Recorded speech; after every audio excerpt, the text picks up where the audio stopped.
Ladies and gentlemen, welcome to a new episode of the FinTech Hunting podcast. We have not one, but we have two amazing guests for you today. Mike Kirk is the Chief Innovation Officer of Alternative Valuation Group. We have Chad Karol. He's the SVP of the Alternative Valuation Group. They're leading the charge in moving things forward, helping out the appraisal industry. Gentlemen, welcome to the show. Thanks for Thank having you. Thanks for Hey, well, having us. it is great to have you guys. You guys have a wealth of knowledge and expertise in the industry. Let's start off and kind of at least frame the conversation. There's a lot of talk with appraisals and valuations, and it's a tough mortgage market. Mike, kind of give us just a little overview of kind of where you see the market as it relates to valuation and some of the things that we can expect coming down the pike. Sure. So yeah, it's been tough, I think, is really an understatement of what's obviously happening in the industry right now, right? And so folks are out there trying to survive. It's, after COVID and all the innovation that we saw during that time, things kind of, with volume going back down, things started slowing back down in that area. People, like I said, were trying to survive. I think folks have kind of stabilized as much as they can. And really what we're trying to do as a supporter of the industry, as a vendor, is really still put out some innovative products, try to help folks get things situated in a way that they can really thrive during this time, as well as set themselves up when things get better. And things will get better, in my opinion. I think we're in for a little bit of a rough winter, and next year will, I don't think will be super exciting, but we will come out of this like we do all cycles. And so we just have to be prepared for that. So very true. We've been in the industry, all three of us, for a long time. We know that it's cyclical. This dry spell is a little longer than most of us anticipated, but it will turn. And I love how you talk about delivering innovation today, something that can help lenders today, can reduce costs, can streamline some things in their operation. But also, as lenders look to do that and not only survive today, they have to start planning for when the market turns, how can I leverage technology so I'm not just now throwing more bodies at it? Because then again, we start this whole roller coaster. We don't have profitability. Chad, as we start talking innovation, rumor has it you guys have some really cool stuff coming out for credit unions. Talk to me a little bit about that.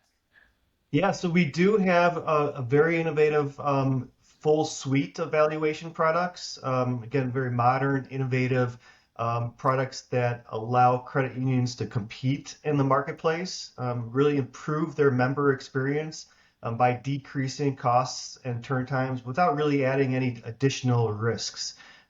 We do, it's called our Credit Union Edge suite of products. And we've got a whole range of products that anywhere from those type of very quick valuation products that are low cost, very low cost, low risk situations, up to desktop appraisal products for the higher tier products that, again, clients can still get at a very low cost. Quick turnaround times for their members really benefits everyone. Well, and I think one of the key terms that I heard you just say is it will level the playing field, right? One of the challenges for credit unions, for community banks, is they can't typically always get the same products that a very large lender, a national provider can get. And if you can bundle them, if you can package up products that allow a credit union to compete and still give a great member experience, that's very, very powerful. So I'm excited that you guys are rolling this out. I heard that rumor, and I'm glad you confirmed that rumor. I guess my sources were pretty good here that you guys have rolled it out. You're getting some traction in the credit union space with those products. Mike, as we talk credit unions, and you and I have talked about this in the past, I used to be the chairman of the board for a credit union here in Michigan for almost 12 years. Talk to me, why are you so passionate about credit unions and really helping them level that playing field? Yeah, so to me, credit unions, and by the way, I belong to two locally in my area and try to support them. But to me, as a nonprofit organization, as you said, don't always have the resources to have, chief appraisers and collateral risk management folks on staff sometimes are lagging the industry as far as innovative products in that space. And why that's so important to me is because, I know that it's not just in my area, that it's across the country, that these different organizations are within the local community. They're giving back. I know that my credit union does a lot of financial education to not only to the members, but they go into the school system and they help educate our kids. And that personal finance and that piece is very important to me and my family. We've been longtime supporters. In fact, my wife and I have taught some of those classes for about 10 years in our community as well.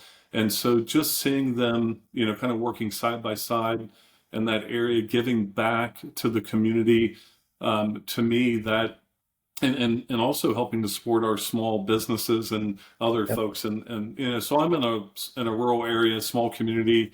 And so I just see the effects of that, Michael. And so that's why it's really important to me that we give these folks the tools that they can compete out there and really keep up with what's going on within the valuation industry. And I couldn't agree with you more that the credit unions really embody that being part of the community, giving back, whether it is that financial education.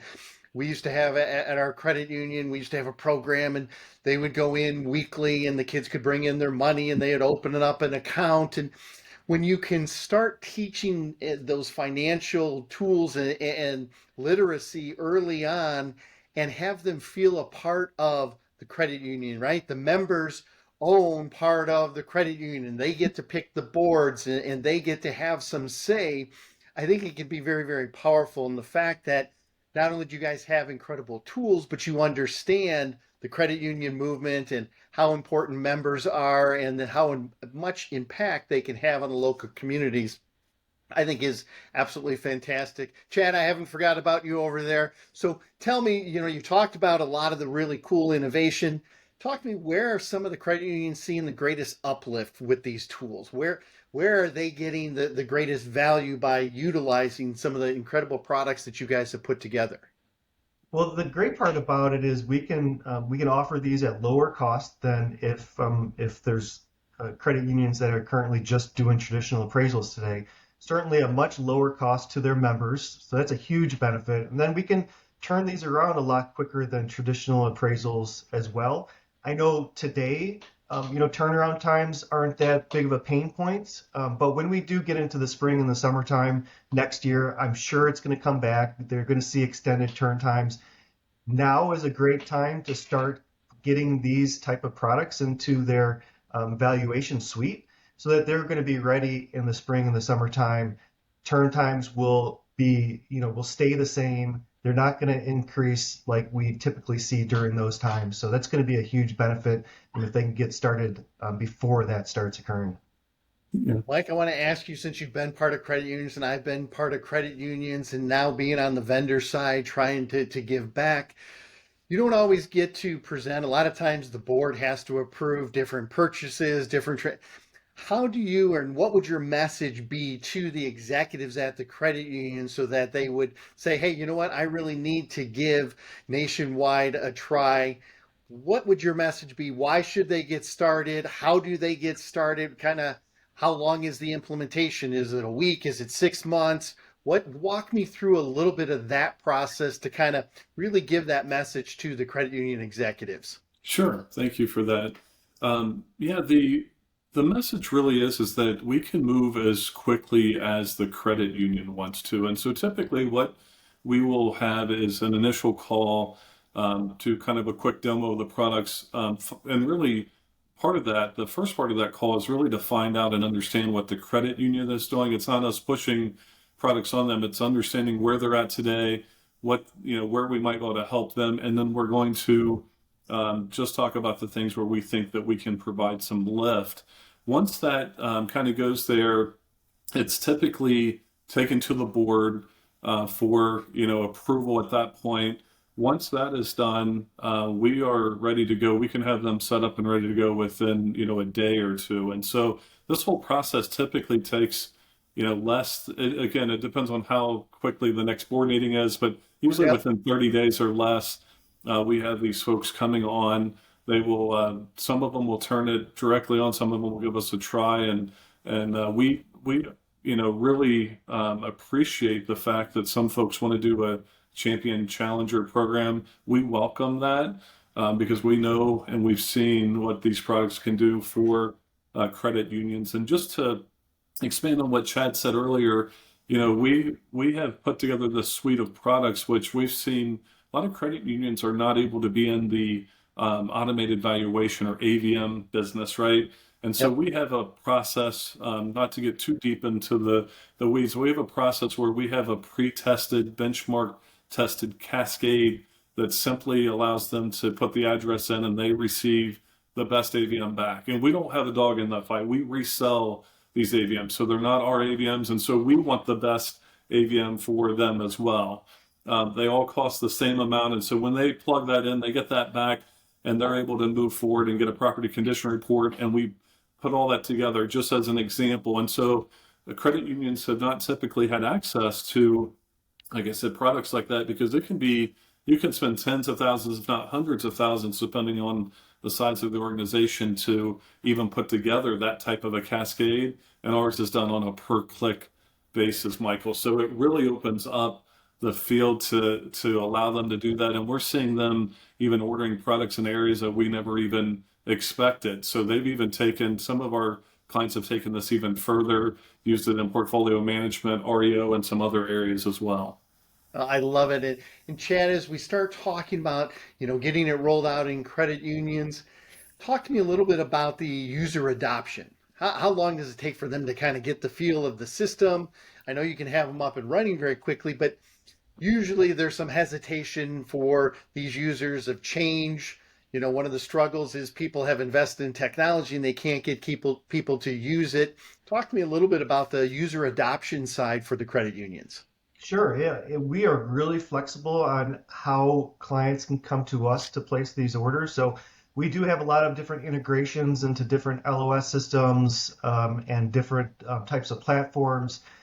We can be very flexible in even, just sending us an email to place an order, to come to our platform to place an order, to place directly from their LOS. So there's a lot of different, a lot of flexibility in how clients place orders, and we have clients placing orders all kinds of different ways. So I'm sure there's probably nothing that we haven't seen.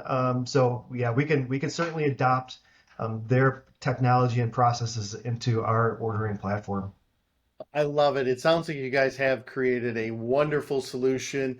Mike, let's talk a little bit about, okay, we're already in November.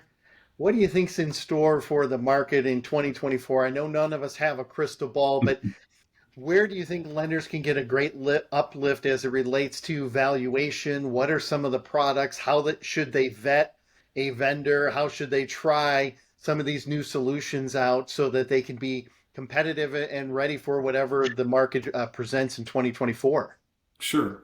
Yeah, like I said earlier, I believe the market is going to continue to be challenging next year, but there's going to be some bright spots. And, folks we talk about people saving money, which is, and paying things down.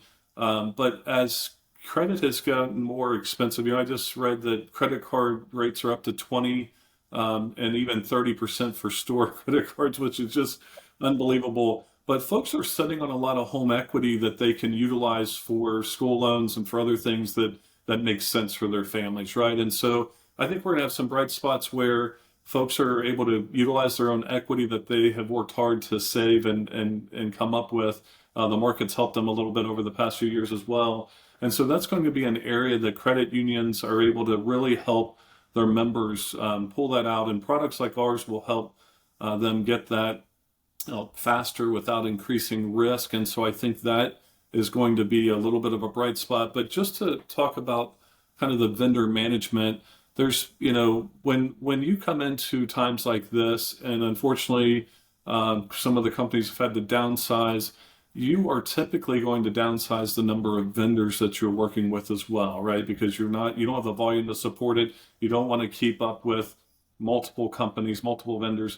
I would say this, make sure that you're working with a vendor that has access to all the different products that you need, whether it's first mortgage, the GSE modernization stuff that's going on right now, the home equity, the REO. Make sure that you're working with one or two vendors that have all of those products at their disposal, so that you're not managing 5 different vendors, because there is a cost to that. And so we've actually gained some market share over the past few months, because we have been chosen as those vendors that, one of those vendors that can kind of offer those products across the board, Michael. So I think that is an important piece as well.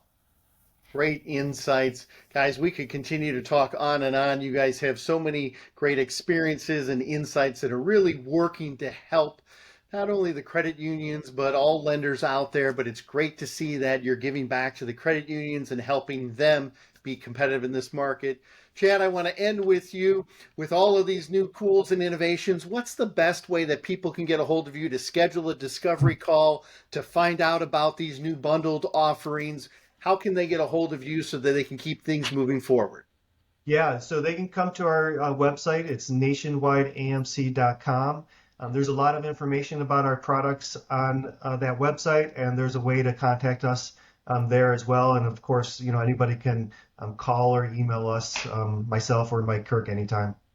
Fantastic. Gentlemen, I can't thank you enough for being guests on this episode of the FinTech Hunting Podcast. Thanks, Michael. Thank you.